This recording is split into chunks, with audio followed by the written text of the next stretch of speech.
Hello, Good evening. we're George and Ashima Tab from Life Without Limits Coaching and Counseling, and welcome to our 26th episode, right? That's right. So this is exciting, and tonight is going to be part 3 on how to fail early and often. All right. So real quick, we just like to give the disclaimer that this is couples coaching, not therapy. So in anything that you place in the comment section, all can see it because it is a public forum, and we ask you that you would please share, like, and post the video with others on your social media sites, and check us out on YouTube as well. Good evening, and thanks for joining. So just to highlight what we've talked about the last couple of weeks, in parts 1 and part 2, failing, how to fail often, how to fail early and often and not get it twisted. We talked about, what have you been successful at in the past? How to identify that. Sometimes we forget about where we succeeded in the past whenever we're trying to either come up with something new or we're just going through something. We forget about that. And then the other thing is to be open to new ideas. Sometimes we get stuck in complacency and things that we know or things that maybe people said we were good at. But we need to be open to new ideas. We may need to learn a new skill, and that's okay. Look for the easy things that you can do right now. So anytime that you have a failing moment or situation, what is something that you can do right now to change your situation? Whether that be a hobby that you can turn into a business for extra cash, etc. What is something that you can do right now? And then number 4, and do it afraid. Even though you may be afraid of what people are going to say, you're afraid of failing, do it anyway, okay? And failing early and often is a very pivotal point in growing and developing. And we talked about that, about being turning your failures into success. That was the 5th point. So today is part 3 of failing early and often and not getting it twisted. And we're going to start with the first point. We're talking about give up. Yeah, what you should give up. And in giving up, there's a lot of little things that I realized that I was doing that were counterintuitive to my success and to my moving forward and to my achievement of achieving different things. And one is give up apologizing. Okay, one of the things I realized is a lot of times you ever listen to when you pay someone a compliment and they will almost apologize for their success. They will apologize for what they have achieved or maybe what they've purchased. And the way I like to think about this, if someone pays you a compliment, just say thank you. You don't have to apologize. Yeah, I really didn't need to get this, but it was something that I really, really wanted. Right. So give up apologizing. And, we've often heard about seed time harvest. And seed is when you're planting. Time is the time that it takes for your seeds to grow. And then there's the harvest. And the harvest is the time, it's good times because during the harvest, you're reaping the rewards of all your hard work, right? All your, that tree is coming up.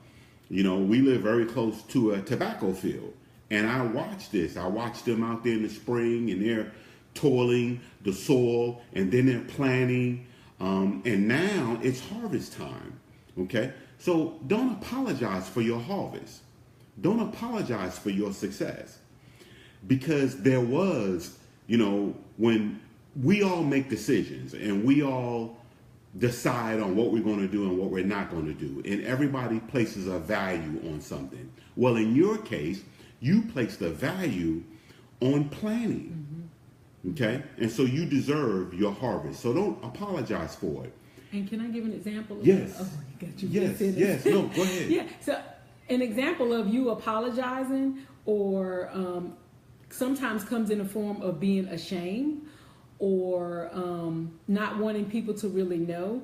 And an example I can think of is this: very early on, we had 2 high-end vehicles, and we were newly married. We had a small townhome, and I think I was in graduate school at the time, and maybe you were not, but I think I was at the time. And we had 2 high-end vehicles, and we would park our cars around the corner or around the street so no one would see what we were driving.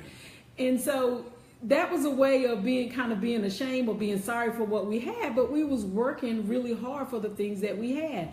And that was one way that, of course, over time we matured and learned that, Lord, yes. you don't have to be ashamed of the things that you have. And so that's one way of somewhat of being apologizing or feeling guilty about some of the success or the things that you've been blessed with. Yeah, if you and your buddy, somebody you work with, a coworker, and there's a position that became available, and they've been with the company longer than you have, but you've worked at your craft and you're more skilled, don't apologize because they should have got the promotion and you got something that you didn't reserve. Because I promise you, if you're feeling bad for your success, don't you worry, because you will do things that will self-sabotage your success. Okay? So if you're feeling like you need to apologize, maybe you really need to work on that. Okay? If you're feeling that way, if you're ashamed of your success. Also, don't blame. Okay? Don't blame. All right? So, in other words, you plant in the spring, okay? And you got seed, you got time, okay? And then the harvest is supposed to come, but there was a bad storm that came and the harvest didn't come. Don't blame. I can remember back here, just a few years ago, and we were struggling to pay our mortgage, okay? And, we did modification. But you know what? We didn't blame the banks because we were self-employed at the time. And we were the one that chose they got an interest-only mortgage. So we don't blame. I didn't blame Wells Fargo, Bank of America. I didn't blame them. It's their fault. Right. I didn't blame my lender, okay, because we wanted a conventional loan and they kept pushing that type of loan at us. So we didn't blame. We took responsibility because at the end of the day, we were the ones who signed on the dotted line. Signed on the dotted line, right? Absolutely. So don't blame, okay? Don't explain. You don't have to explain your success, okay? A lot of times we feel like, I had more experience than what she had. You don't have to explain, okay? The fact that you feel like you have to explain, it really says that you're feeling like you don't deserve. Right. Okay? I promise you, everything you get in this life, you gonna work for it. Absolutely. And you deserve it. Absolutely. I promise you. Absolutely. Okay, so when you get that promotion, when you get that raise, when you get that 25%, increase in pay, when you excel in your business, when you hit that level in your business, when you get that new contract, okay? Guess what? You don't have to explain, okay? You don't have to apologize, don't blame, and don't explain. Here's the other thing. Don't complain. Right? I promise you I'm not Dr. Seuss, okay? But Dr. Seuss. But, I'm really not trying to rhyme, but it just came out because I can rhyme at the drop of a dime. I stole my baby's rhyme. Okay, but anyway, so don't complain. Okay, don't complain about the success that you didn't have. Okay, so maybe you felt like you should have jumped 2 levels, but you jumped 1. Okay, maybe you feel like I should be a lot further along than I am right now. Okay, because when you do these things, I promise you, the universe, God has a way of getting you where you belong. And so when you start complaining, it's just another way of saying, I'm not appreciative for what I have. Right?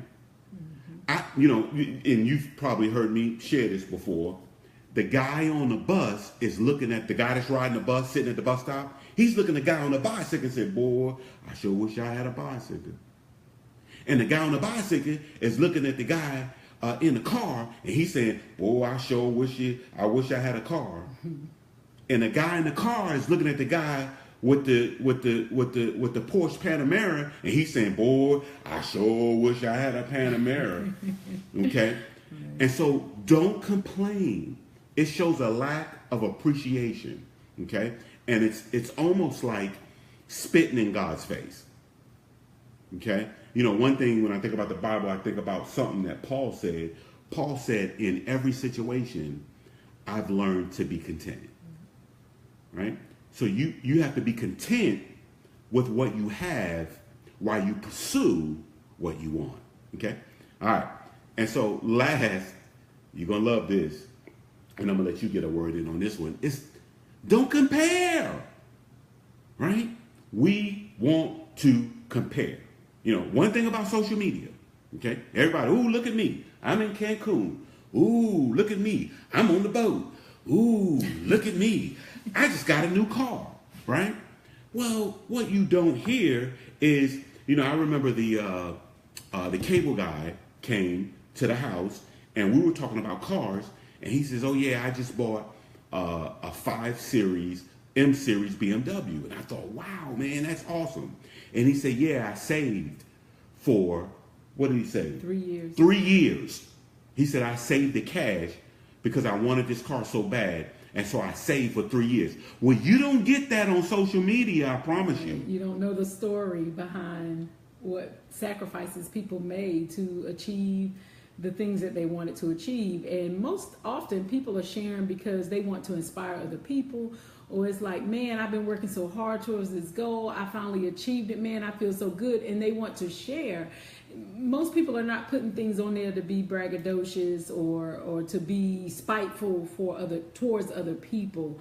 But what we immediately do a lot of times is we start comparing that situation. Like, "Man, I wish I had that, but dang, they get to go somewhere. Dang, they travel every 3 months. I sure wish I could travel that often," or whatever. So it's not a good idea to compare because we don't really know the backdrop, the backstory for what it took for the person to get to where they are. Absolutely. And here's what you're saying when you compare. Number one, if you ever notice, if you ever compare yourself or you ever compare someone else's situation to your situation, all you're doing is comparing your worst to their best. And it belittles their blessing in the light of maybe it comes in a tone of maybe they didn't deserve what they have when you start comparing yourself to someone else. You know, I catch myself because, you know, I run into people and they say, "Oh, you know what? Oh, we went to vacation here." And I remember we were in line at Disney World and it was a guy, he talked for, because you know the lines in Disney World are astronomical, okay? It's like this is an hour and a half wait in the heat, okay? 90 degrees with 150 degrees humidity. And so this guy, so we had a lot of time to talk, and he talked about all the places that he had been. And I said, "Wow, that was awesome. What was that like?" And I allowed him to enjoy his success and sharing, because so often, you know, people don't really listen when you start talking about your success. And then he flipped the script on me. He said, "Well, where are some of the places that you've been?" And I said, "Well, you know, I've been to Cancun." He says, "Oh yeah, I've been there." I said, "Well, I've been here." He says, "Oh yeah, I've been there." And he said, and I thought to myself, you know, wow, you know, here you are comparing, and it kind of doesn't allow you to share in someone else's success. And so how many times have you said, "Oh yeah, I bought this bag on sale." Like I was talking to somebody and I just got this killer deal down at the outlets. And I paid like $29 for these Timberlands. And I was like, man, I was really proud of the deal that I got on these Timberlands because I love these shoes. And they says, "Oh yeah, see my shoes? Look at my shoes. Guess how much I paid for these? I got these for free. Somebody gave them to me." And I was like, okay, well, you know, I can't top free. But so often we get into this comparison thing, okay? And you gotta be careful because social media, it kind of breeds it because you don't know the backdrop. You don't know that that couple is in Cancun. They just took out a second mortgage on their home, and that's how they're in Cancun on a $10,000 trip. Okay? And so you don't know the backdrop. So don't compare. But you know what? I am going to say be happy for others. Okay? Because you don't know the story. You know, you see somebody lose 30 pounds, you know, on Facebook, somebody lose 10 pounds on Facebook. Don't hate. Okay? Feel good about that. Okay? Feel good about someone else's success. And you really have to make a conscious effort to do that because it's so easy to throw a little haterade, and it doesn't have to be in a response, but you know what's going on in your heart. And I had to check myself. And sometimes I have to like, okay, why are you bothered by this? Are you hating on them? Are you jealous? Are you envious?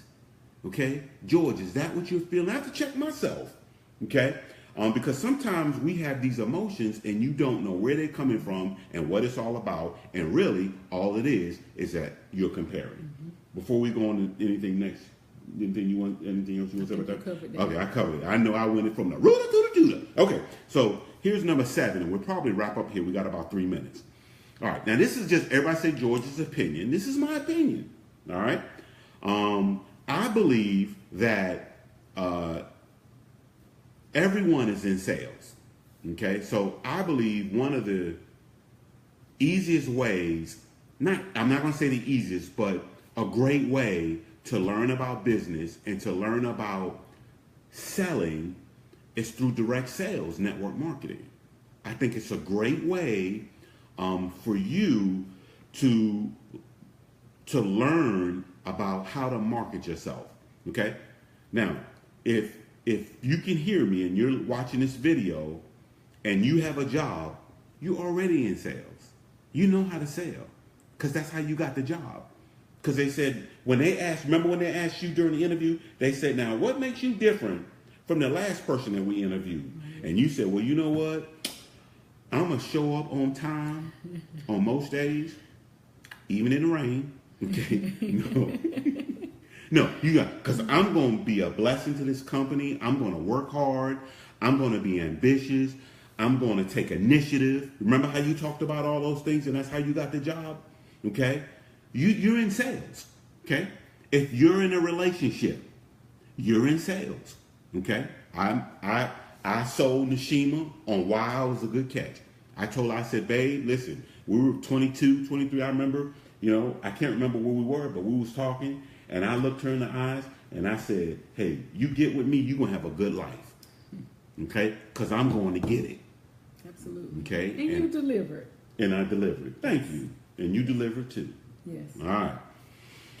So, so I think sales is a great way to make a lot of money. That's why, you know, you've got some waitresses and waiters that do very well. Reason why is because they're in sales. And it's all about nurturing your personality and just being the best you that you can be. So, and so once you learn this skill, it transcends into anything. See, once you learn to sell, you can sell yourself.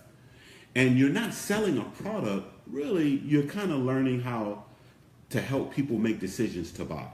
That's what sales is. You know, when I was doing a lot of selling, people would go, man, you could sell Ice Cube to an Eskimo. And I would get so offended by that. Because who in the heck wants to sell something to someone that they don't need? That's not what this is all about. Right. Okay? It's all about giving people access to things that they want. Okay? And that's what sales. It also transcends race. Okay? You know, I run into a lot of people that say, George, you know, the man is holding me down. Well, you know what? The man won't hold you down if you know how to sell.